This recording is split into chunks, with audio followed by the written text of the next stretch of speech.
লোকটা হলো একজন কাঠুরিয়া। প্রতিদিন সকালবেলা তিনি যাইতেন কাঠ কাটার জন্য বাগানে।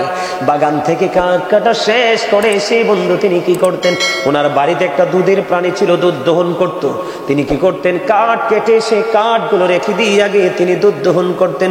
দুধ দহন করে করে কাউকে আগে খাওয়াইতেন না। ওনার বিবি ছিল, সন্তান ছিল, বিবিকেও দিতেন না, সন্তানকেও দিতেন না। বিবি বিবি রে, ও আমার সন্তান, তোমাদের আদরও আমার কাছে কম না, কিন্তু তোমাদের আদরের চাইতে সবচেয়ে বড় আদর হলো আমার মা বাবা। সন্তান বাবা মার জীবন থেকে যদি একটা চলে যায়, আল্লাহ চাইলে 70 বছর, 50 বছর, 60 বছরও আরেকটা আসে, কিন্তু মা বাবা এমন অমূল্য সম্পদ রে, এটা জীবন থেকে একবার হারাই গেলে আর আসে না বন্ধু, আর ফিরে দেখা যায় না রে। কত মুরব্বীর চেহারা দেখা যায়, কিন্তু বাবাকে কারো মাঝে খুঁজে পাওয়া যায় না। আত্মীয় স্বজন কত বৃদ্ধা আমরা দেখতে পাই রে, মায়ের প্রতিচ্ছবি কতজনের মাঝে আমরা খুঁজে পাই, কিন্তু মা তো নাই, চিরদিনের জন্য চলে গেছে অচিন দেশে। বন্ধু, ওই ছেলে কাঠুরিয়াটা ডাক দিয়ে বললেন, বন্ধু, এমনি করে করে প্রতিদিন তিনি দুধ পান করায় মাকে আগে আইসা। বন্ধু, একদিন তিনি দেরি করে আসলেন। আজকে আইসা দেখে বাবা মা ঘুমাই গেছে।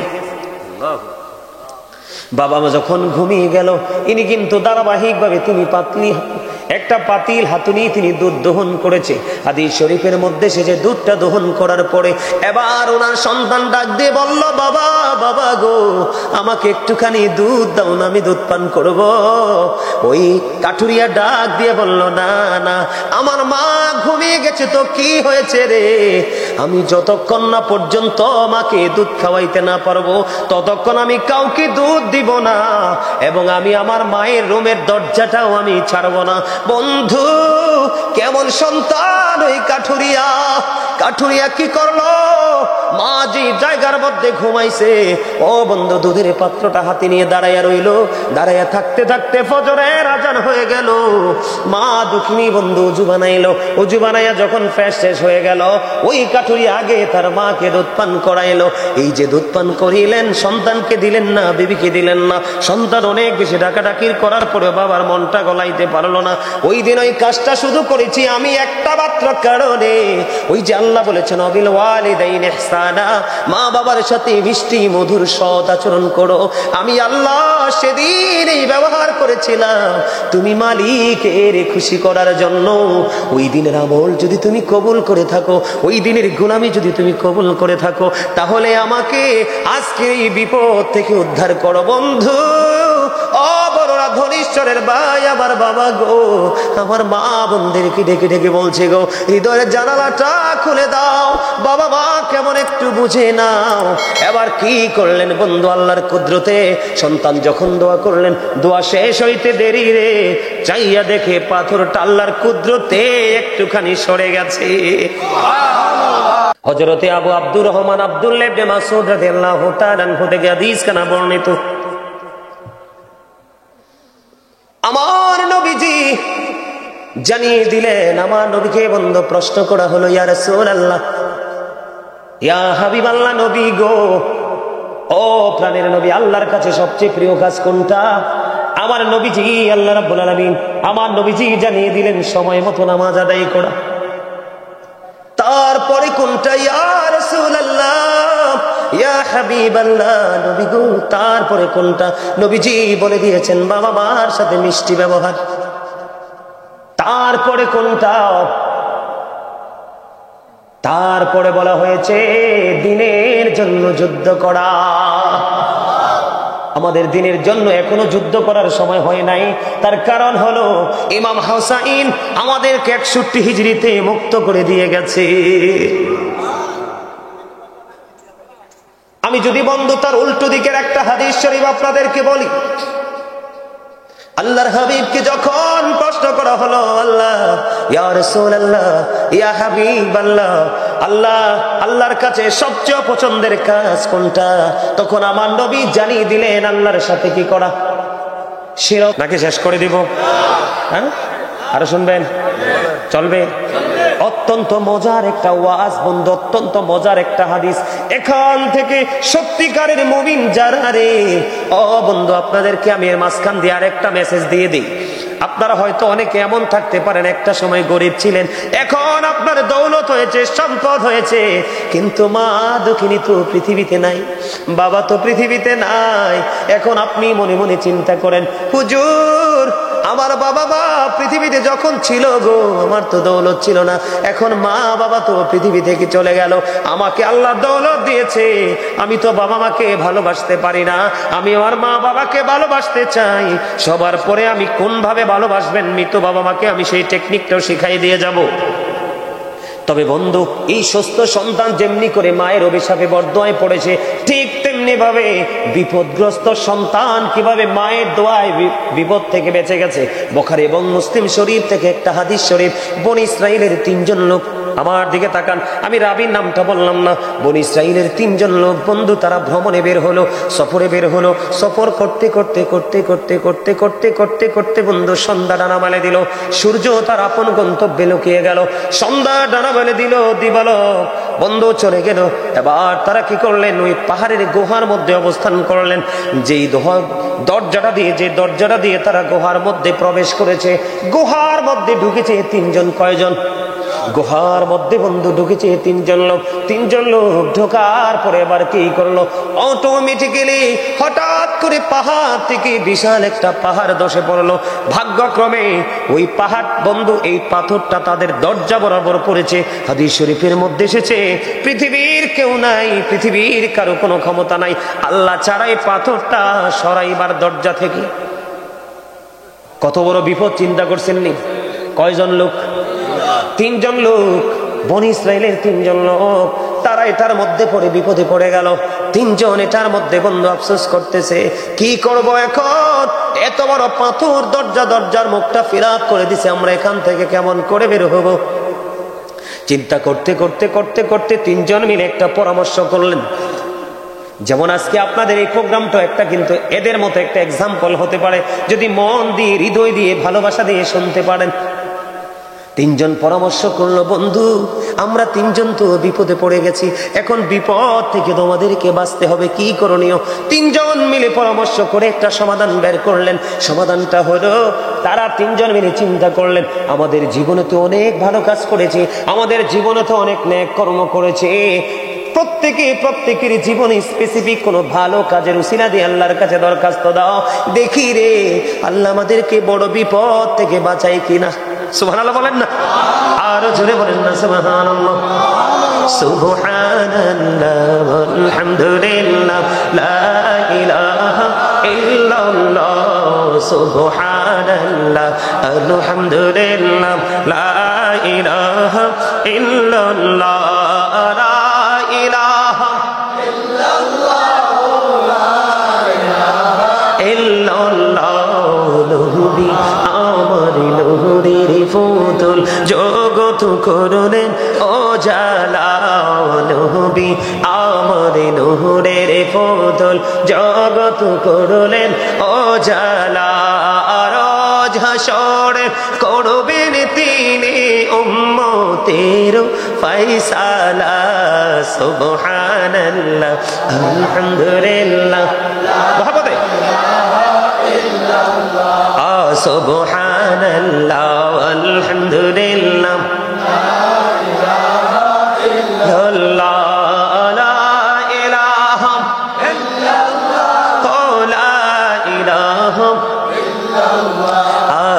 আরশ কুরসি লৌহ কলম সৃষ্টি যাহার ওসিলা, আনিছি আল্লাহ খুশি হইয়া নাম রাখিলেন হাবিবুল্লাহ। সুবহানাল্লাহ আলহামদুলিল্লাহ লা ইলাহা ইল্লাল্লাহ মুহাম্মাদুর রাসূলুল্লাহ সাল্লাল্লাহু আলাইহি ওয়াসাল্লাম। আমি আপনাদেরকে একটু হালকা একটু বন্ধু নাস্তা দিয়েছি। কে দিয়েছি? আলোচনার সময় অনুযায়ী এটা আপনাদের লাঞ্চ টাইম। কারণ সকালে শুরু হয়েছে, তার মানে বিকাল থেকে শুরু হয়েছে, রাত্র 12টা পার হয়ে গেছে, তার মানে 100% এটা আপনাদের যারা জান্নাতের বাগানের মেহমান তাদের জন্য লাঞ্চ টাইম। এই জন্য আপনাদেরকে হালকা করে একটু লাঞ্চ করিয়ে নিলাম। হুজুর, এটা আবার কেমন ধরনের ব্যবহার, এটা আবার কেমন ধরনের কথা? এটা আমার কথা নয়, নবীজি জানিয়ে দিয়েছেন জান্নাতের বাগানে যারা প্রবেশ করে তারা জান্নাতের মেহমান হয়ে যায়, তারা জান্নাতি হয়ে যায়, তারা জান্নাতের মেহমান হয়ে যায়। জান্নাতের মেহমানদের জন্য খাবার হলো সুবহানাল্লাহ আলহামদুলিল্লাহ লা ইলাহা ইল্লাল্লাহ সুবহানাল্লাহ আলহামদুলিল্লাহ লা ইলাহা ইল্লাল্লাহ লা ইলাহা ইল্লাল্লাহ লা ইলাহা ইল্লাল্লাহ লা ইলাহা ইল্লাল্লাহ মুহাম্মাদুর রাসূলুল্লাহ সাল্লাল্লাহু আলাইহি ওয়াসাল্লাম। ও বন্ধু, এই নাস্তার স্বাদ হলো ব্যতিক্রম। পৃথিবীর বুকে দুপুরবেলা যে লাঞ্চ আমরা করি প্রতিদিন, ওই লাঞ্চ থেকে আসে দেহের প্রশান্তি। আর মাহফিলে আপনাদেরকে যে লাঞ্চ আমি করিয়েছি, ওই লাঞ্চ থেকে আসে আপনার রুহের প্রশান্তি। দুই ধরনের খাবার লাগে মুমিনের প্রতিদিন। একটা হলো পৃথিবী থেকে খুঁজে বের করা হয়, পৃথিবী থেকে খাওয়া হয়, এটা হলো মুমিনের দেহের খোরাক। আর এই সমস্ত বাগান থেকে যেটা সংগ্রহ করা হয়, এটা হলো মুমিনের জন্য রুহের খোরাক। বন্ধুরে আমার, বলতেছিলাম মনে আসেনি আপনাদের? 3 জন লোক পরামর্শ তাদের ফাইনাল হয়ে গেল। এর মধ্যে বন্ধু একজন সিদ্ধান্ত করলো, আমার জীবনে এমন একটা কর্ম আমি করেছিলাম যেটা একমাত্র আল্লাহ রাব্বুল আলামিনকে পাওয়ার আশায়। কর্মটা হলো কি একটুখানি বলে দেই, না হয় বুঝবেন না। প্রথম যিনি তার উসিলাটা আল্লাহর দরবারে তুলে ধরেছে, আল্লাহ কিন্তু বলেছে ইয়া আইয়ুহাল্লাযীনা আমানুত্তাকুল্লাহা ওয়াবতাগু ইলাইহিল ওসিলা।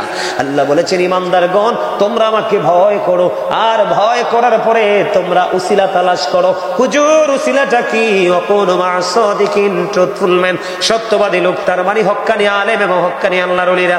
তোমরা তাদের সাথে যখন যুক্ত হয়ে যাবে রে, তখনই তোমাদের ধাপ একটার পর একটা সামনের দিকে অগ্রসর হতে থাকবে। প্রথম যিনি আল্লাহর দরবারে উসিলাটা তার করালেন, আল্লাহ রাব্বুল আলামিনকে একটা ডাক দিয়ে বললেন, তিনি মনিব, ওই দিন যে আমি কাজটা করেছিলাম এটা শুধু তোমার সন্তুষ্টির জন্য করেছিলাম। কাজটা কি বন্ধু? ওই লোকটা হলো একজন কাঠুরিয়া। প্রতিদিন সকালবেলা তিনি যাইতেন কাঠ কাটার জন্য বাগানে। বাগান থেকে কাঠ কাটা শেষ করে সেই বন্ধু তিনি কি করতেন, ওনার বাড়িতে একটা দুধের প্রাণী ছিল, দুধ দহন করত। তিনি কি করতেন, কাঠ কেটে সে কাঠগুলো রেখে দিয়ে আগে তিনি দুধ দহন করতেন। দুধ দহন করে করে কাউকে আগে খাওয়াইতেন না। ওনার বিবি ছিল, সন্তান ছিল, বিবিকেও দিতেন না, সন্তানকেও দিতেন না। বিবি, বিবি রে, ও আমার সন্তান, তোমাদের আদরও আমার কাছে কম না, কিন্তু তোমাদের আদরের চাইতে সবচেয়ে বড় আদর হলো আমার মা বাবা। সন্তান বাবা মার জীবন থেকে যদি একটা চলে যায়, আল্লাহ চাইলে 70 বছর, 50 বছর, 60 বছরও আরেকটা আসে। কিন্তু মা বাবা এমন অমূল্য সম্পদ রে, এটা জীবন থেকে একবার হারাই গেলে আর আসে না বন্ধু, আর ফিরে দেখা যায় না রে। কত মুরব্বীর চেহারা দেখা যায়, কিন্তু বাবাকে কারো মাঝে খুঁজে পাওয়া যায় না। আত্মীয় স্বজন কত বৃদ্ধা আমরা দেখতে পাই রে, মায়ের প্রতিচ্ছবি কত জনের মাঝে আমরা খুঁজে পাই, কিন্তু মা তো নাই, চিরদিনের জন্য চলে গেছে অচিন দেশে। বন্ধু, ওই ছেলে কাঠুরিয়াটা ডাক দিয়ে বললেন, বন্ধু, এমনি করে করে প্রতিদিন তিনি দুধ পান করায় মাকে আগে আইসা। বন্ধু, একদিন তিনি দেরি করে আসলেন। আজকে আইসা দেখে বাবা মা ঘুমাই গেছে। বাবা মা যখন ঘুমিয়ে গেল, ইনি কিন্তু ধারাবাহিক ভাবে তিনি একটা পাতিল হাতুনি তিনি দুধ দহন করেছে। হাদিস শরীফের মধ্যে সে যে দুধটা দহন করার পরে এবার ওনার সন্তান ডাক দিয়ে বলল, বাবা, বাবা গো, আমাকে একটুখানি দুধ দাও না, আমি দুধ পান করব। ওই কাঠুরিয়া ডাক দিয়ে বলল, না না, আমার মা ঘুমিয়ে গেছে তো কি হয়েছে রে, আমি যতক্ষণ না পর্যন্ত আমাকে দুধ খাওয়াইতে না পারবো ততক্ষণ আমি কাউকে দুধ দিব না, এবং আমি আমার মায়ের রুমের দরজাটাও আমি ছাড়বো না। বন্ধু, কেমন সন্তান ওই কাঠুরিয়া! কাঠুরিয়া কি করলো? মা যে জায়গার মধ্যে ঘুমাইছে, ও বন্ধু দুধের পাত্রটা হাতে নিয়ে দাঁড়াইয়া রইল। দাঁড়াইয়া থাকতে থাকতে ফজরের আজান হয়ে গেল। মা দুঃখিনী বন্ধু উজু বানাইলো। উজু বানাইয়া যখন ফ্রেশ শেষ হয়ে গেল, ওই কাঠুরি আগে তার মাকে দুধ পান করাইলো। এই যে দুধ পান করিলেন, সন্তানকে দিলেন না, বিবিকে দিলেন না। সন্তান অনেক বেশি ডাকাডাকির করার পরে বাবার মনটা গলাইতে পারলো না। ওই দিন ওই কাজটা শুধু করেছি আমি একটা মাত্র কারণে, ওই যে আল্লাহ বলেছেন অবিল ওয়ালিদাইন ইহসানা, মা বাবার সাথে মিষ্টি মধুর সৎ আচরণ করো। আমি আল্লাহ সেদিন এই ব্যবহার করেছিলাম তুমি মালিকের খুশি করার জন্য। ওই দিনের আমল যদি তুমি কবুল করে থাকো, ওই দিনের গোলামি যদি তুমি কবুল করে থাকো, তাহলে আমাকে আজকে এই বিপদ থেকে উদ্ধার করো বন্ধু। ও বড়রা ধনীশ্বরের ভাই, আমার বাবা গো, আমার মা বোনদেরকে ডেকে ডেকে বলছে গো, হৃদয়ের জানালাটা খুলে দাও, বাবা মা কেমন একটু বুঝে নাও। এবার কি করলেন বন্ধু আল্লাহর কুদরতে, সন্তান যখন দোয়া করলেন, দোয়া শেষ হইতে দেরি রে, চাইয়া দেখে পাথরটা আল্লাহর কুদরতে একটুখানি সরে গেছে। কিন্তু হাদিস শরীফের মধ্যে এসেছে, কিন্তু সরে গেলে লাভ হবে না, কিন্তু বের তো হওয়া যাবে না। একটুখানি সরে গেছে বটে, কিন্তু বের হওয়ার কোনো সুযোগ নাই। এবার দ্বিতীয় ব্যক্তি খেয়াল করবেন, এটা বর্তমানে আমাদের সমাজের সবচেয়ে বেশি নোংরামি। একটা অপশন, আরো দুইটা আছে, কিন্তু এটা এই আলোচনার সাথে না। তারপর আমি আপনাদেরকে একটুখানি শোনাই বন্ধু, শুনবেন তো। দ্বিতীয় ব্যক্তি কোন উসিলা দিয়ে আল্লাহর কাছে সাহায্য চাইলেন? দ্বিতীয় ব্যক্তির আচরণ ছিল কেমন জানেননি? উনি ওনার একজন চাচাতো বোনকে তিনি খুব ভালোবাসতেন এবং ফিজিক্যাল মিলামেশার জন্য চেষ্টাও তিনি করেছেন, কিন্তু কোনোভাবেই তিনি মেয়েটাকে রাজি করতে পারে না। একটা সময় পৃথিবীর বুকে বন্ধু দুর্বি বলে, হুজুর দিতে পারবো না। দিতে পারবেন, সব দিবেন, তবে আপনার মধ্যে থাকতে হবে সবার আগে আমার ভালোবাসার মানুষকে আমি ফলো করব। কথা কি বুঝেন নাই? আমার এমন কিছু লোক আছে, এরা একবারে মডার্ন ছিল, আর এখন আমার সাথে হাঁটলে বুঝছেননি, কেউ বলবে না এরা যে সাধারণ মানুষ, এই দাড়ি এই চুল, সবসময় পাঞ্জাবি পরে। সুবহানাল্লাহ বলেন না? অনেক আছে। এক ছেলে অস্ট্রেলিয়া থেকে ফোন করছে, অস্ট্রেলিয়া থেকে ফোন করে বলতেছে, হুজুর জীবনে কত হুজুরের ওয়াজ আমি শুনছি, কিন্তু আপনার নামাজের ওয়াজ আমার কাছে এত বেশি হৃদয় ছুঁয়েছে। হুজুর আমি এক্ষণ বের হচ্ছি, আজকে থেকে আমি কথা দিয়েছি আপনাকে, এক ওয়াক্ত নামাজ আমি ছাড়বো না। আমি জায়নামাজের জন্য বাজারে যাচ্ছি। এটা হলো প্রেম, এটা হলো ভালোবাসা। এই ভালোবাসাই মানুষকে নিয়ে যাবে চিরস্থায়ী প্রেমের সাগরে। বুঝেন নাই? প্রেম সাগর কোনটা? আল্লাহ রাসূলের সন্তুষ্টি। বন্ধুরে আমার 2 নাম্বার অপশন চলে গেল। 3 নাম্বার হলো তৃতীয় ব্যক্তি। বন্ধু তৃতীয় ব্যক্তি তিনি তিনার দরখাস্ত দিবে। ওনার জীবনের কর্মটা বন্ধু এতটাই তাকওয়া সম্পূর্ণ, এতটাই প্রেমময়, বিশেষ করে আমার কাছে বেশি পছন্দ। কারণ কাল হাসরের ময়দানে মানুষ সবকিছু দিয়ে যত বেশি আটকাবে, তার চেয়ে বেশি বিপদে পড়বে মানুষের হক নিয়ে। কথা কয় না? আমি আপনাদেরকে আজকে বলে দেই বন্ধু, আপনাদের জীবনে যদি পরের হক মারার মতো কোনো ঘটনা না থাকে, তাহলে মনে করবেন আপনার মৃত্যুটা বন্ধু স্বস্তির হবে, নেয়ামতের হবে। তৃতীয় লোকটার দেখেন না, তৃতীয় লোকটার তাকওয়াটা বন্ধু কেমন। উনি বন্ধু, ওরা আমাদের এলাকাতে, আমাদের মধ্যে আমরা কাজের লোক রাখি না। তৃতীয় লোকটা তিনি কাজের লোক রেখেছিলেন, কাজের লোক দিয়ে তিনি কাজ করিয়েছিলেন, কিন্তু লোকটা কাজটা করার পরে বেতন নেয় নাই। মালিকের কাছে তার বেতন রেখে চলে গেলেন কোন জানা গন্তব্যে। মালিক খুঁজে পায় না তার শ্রমিককে বেতন দিতে। দিন চলে গেল, রাত চলে গেল, দিন চলে গেল, রাত চলে গেল, বন্ধু গোলাম আর মালিকের কোনো দেখা নাই। তৃতীয় ব্যক্তি যিনি আজকে মহা বিপদে, যেই বিপদের খবর আল্লাহ ছাড়া কেউ জানে না। কথা কি বুঝেননি আপনারা? দেখেন মালিকের প্রেম কত মধুময়। আমার বন্ধু এই মুহূর্তে একটা আয়াত বারবার মনে পড়তেছে, ওই যে আল্লাহ কোরআনে বলেছে আল্লাযীনা আমানু, যারা ঈমান এনেছে, ওয়া কানু ইয়াত্তাকুন, এবং তাকওয়া অবলম্বন করেছে, লাহুমুল বুশরা, তাদের জন্য সুসংবাদ, ফিল হায়াতিদ দুনিয়া, দুনিয়ার জীবনে, ও ফিল আখিরা, এবং পরকালের জীবনে। আপনি ঈমান আনার পরে যদি আল্লাহকে ভয় করতে পারেন, আপনার জন্য নিয়ামত দুনিয়ায় বরাদ্দ, আখিরাতেও বরাদ্দ। তার সিম্পটম হলো, এর মধ্যে একটা হলো এইটা। 3 নাম্বার ব্যক্তিটা বন্ধু, তিনি তো ওনার শ্রমিককে আর খুঁজে পায় না। তিনি কি করলেন? তার পারিশ্রমিকটাকে তিনি ইনভেস্ট করলেন। এটাকে ইনভেস্ট করছে, প্রাণী কিনেছে, বকরি কিনেছে, ওট কিনেছে বন্ধু।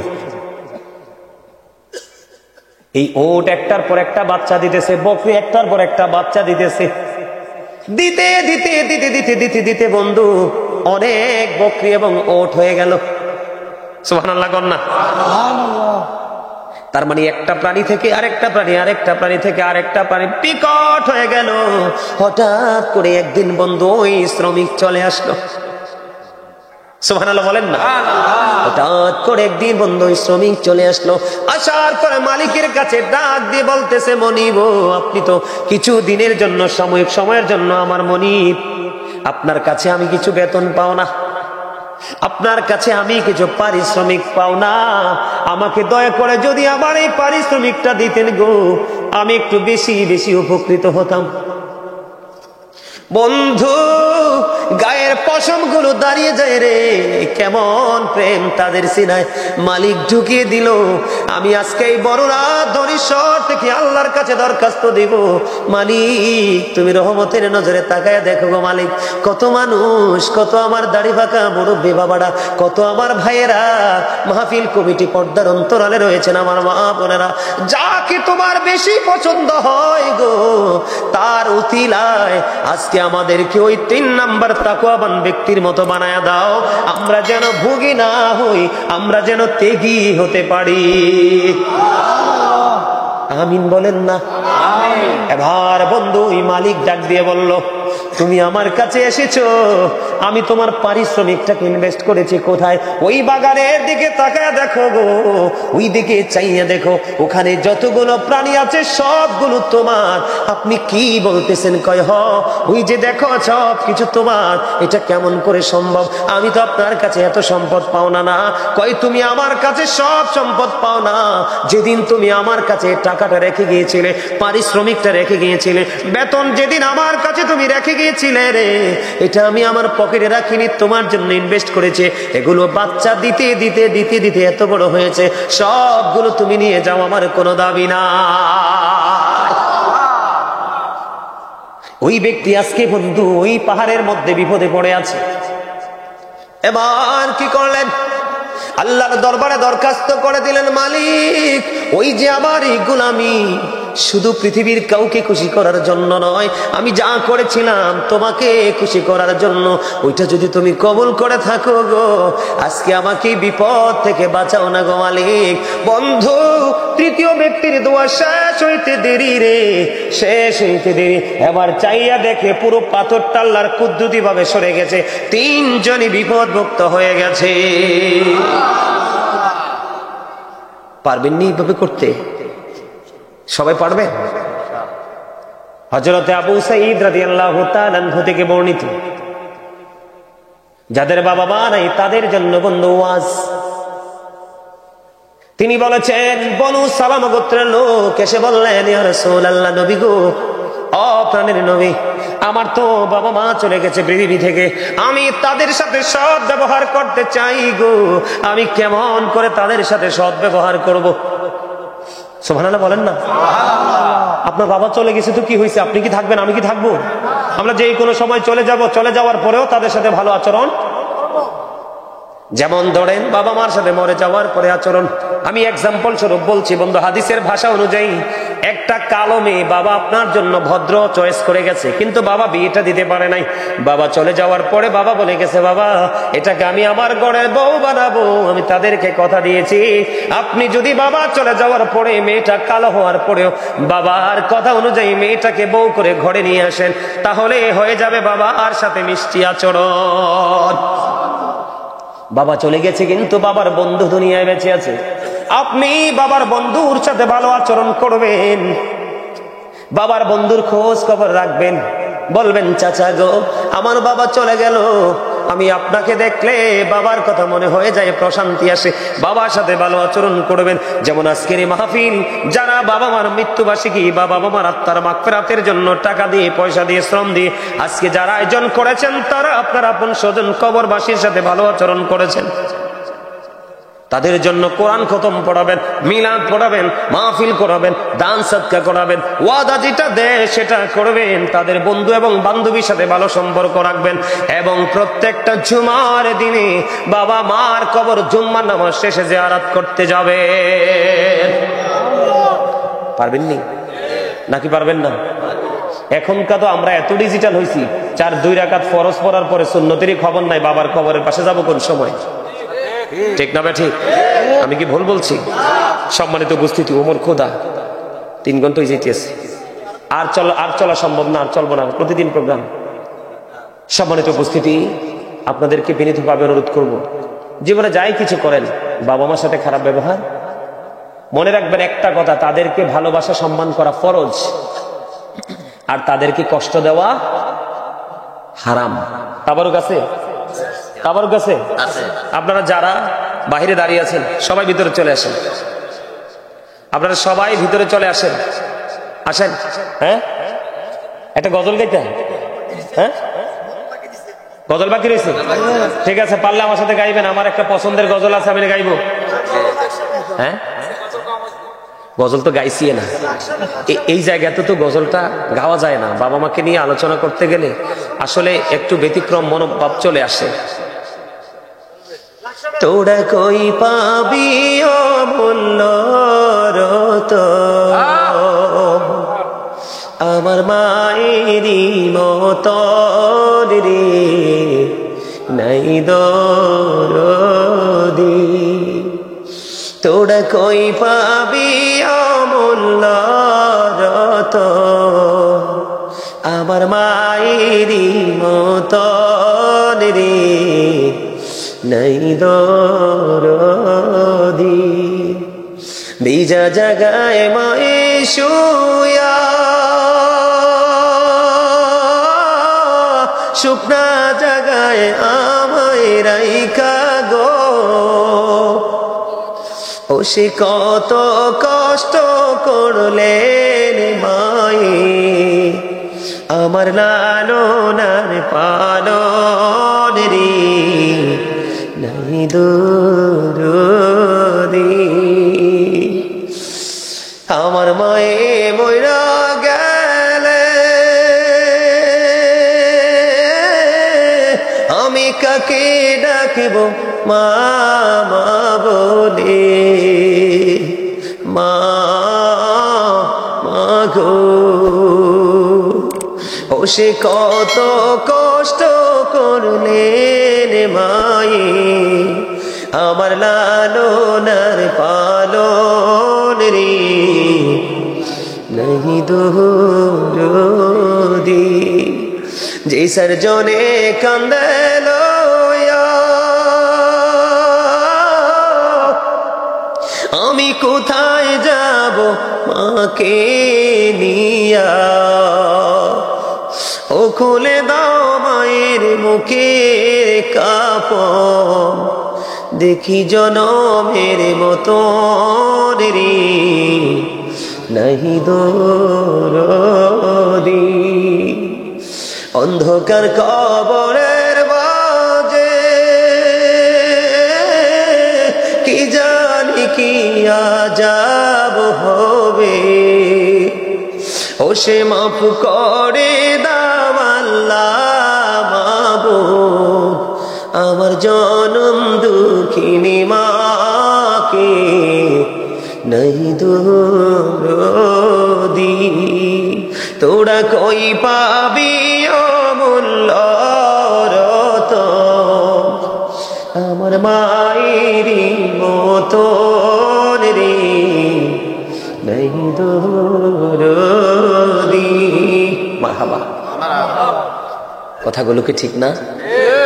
একবার চলে গেলে মায়ের মুখ দেখা যায়? যা মার জন্য বেশি বেশি দোয়া করবেন, বাবার জন্য বেশি বেশি দোয়া করবেন, জীবিত হোক বা মৃত হোক। তীর মারলে তীর মিস করতে পারে, সন্তানের হাত মিস। আবার ওই দিকে যদি তাকাই, পৃথিবীর সবার দোয়া মিস হতে পারে, কিন্তু বাবা মার দোয়া মিস। এই জন্য এটার সাথে আরেকটার কি গভীর প্রেম।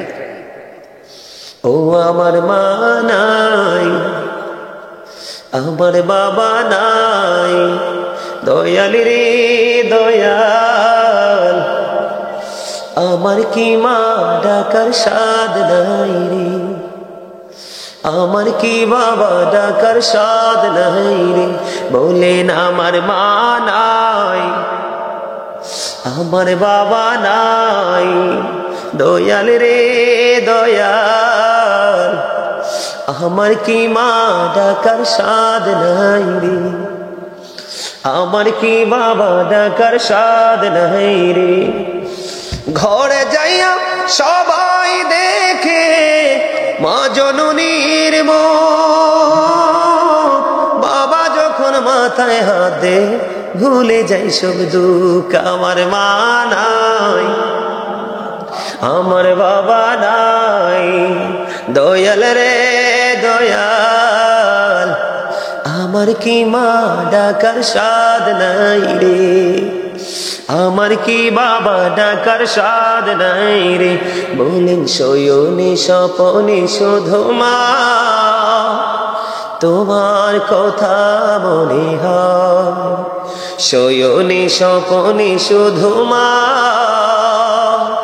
তোমার কথা মনে হয়, কতদিন দেখি না তোমার, ভুলে কি গেছো আমার, ভুলে কি গেছো আমার, আদর সোহাগ মাগো আর কোথা পাবো, কার চলে আমি নিজেকে জড়াবো, আদর সোহাগ মাগো আর কোথা পাবো, কার চলে আমি নিজেকে জড়াবো, কার কাছে ধরবো মিছে বায়না, তোমার মতো কেহ নাই, শয়নে স্বপনে শুধু মা